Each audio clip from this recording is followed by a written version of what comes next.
चलिए, तो आज हम पढ़ने आ रहे हैं आपका जो हमारा टॉपिक है आज का कि ये कि आखिर इमेज जो है वो किस प्रकार से फॉर्म होगी किसी भी कॉनकेव मिरर के अंदर। ठीक है, तो इसके लिए हमने जैसा कि हमने पहले पढ़ रखा है कि कुछ रूल्स पढ़े हमने इसके कि वो 4 रूल्स बताए भी थे हमने।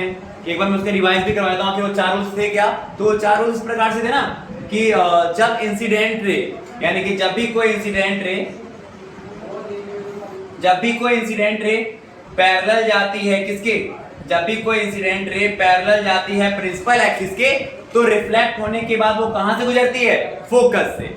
जब भी कोई इंसिडेंट रे पैरेलल जाती है किसके, प्रिंसिपल एक्सिस के, तो रिफ्लेक्ट होने के बाद कहां से जाएगी, फोकस से। फिर सेकेंड जो रूल था हमारे पास, सेकेंड रूल जो हमारे पास था वो किस प्रकार से था।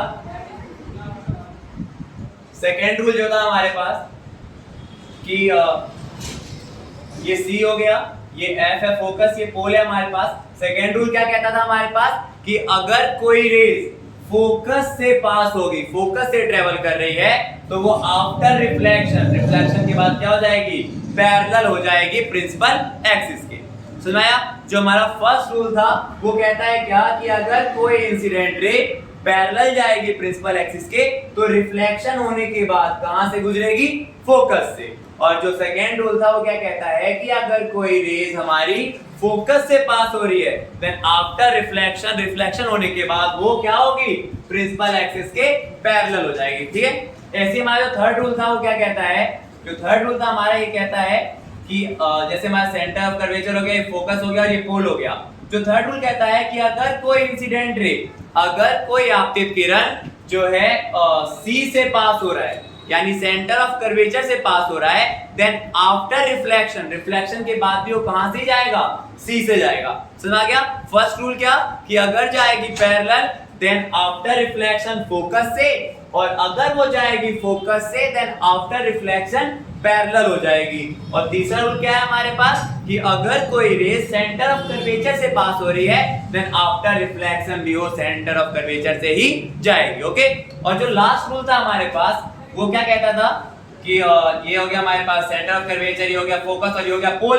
तो जो लास्ट रूल था ये कहता है कि अगर कोई रेज पोल पर हिट कर रही है या पोल पे स्ट्राइक कर रही है, तो देन आफ्टर रिफ्लेक्शन वो पोल के साथ सेम एंगल बनाते हुए रिफ्लेक्ट हो जाएगी। यानी कि अगर यहाँ पर एंगल 30 बन रहा है, तो यहाँ पर भी एंगल 30 होगा। ओके, हाँ, उम्मीद करता सुना गया होगा आप लोगों को कि पहला जो रूल था कि अगर पहला रूल क्या कहता है हमारे पास कि कोई रेज अगर पैरेलल जाएगी प्रिंसिपल एक्सिस के, तो रिफ्लेक्शन होने के बाद फोकस से।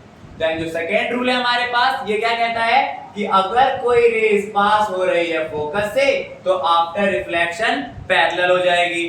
थर्ड रूल क्या कहता है हमारे पास कि अगर कोई रेज C से पास हो रही है, यानी सेंटर ऑफ कर्वेचर से पास हो रही है, तो रिफ्लेक्शन होने के बाद वो C से ही पास होगी। और जो फोर्थ रूल कहता है कि अगर कोई इंसिडेंट रे पोल पे स्ट्राइक कर रहा है, तो वो सेम एंगल बनाते हुए पोल से ही बाउंस बैक हो जाएगी। और यहाँ ये फॉलो करेगी लॉ ऑफ रिफ्लेक्शन, जिसमें हमने क्या पढ़ा था कि एंगल I और एंगल R बराबर होते हैं। ओके, एक बार इसको नोट डाउन कर लीजिए, क्या बताता हूँ।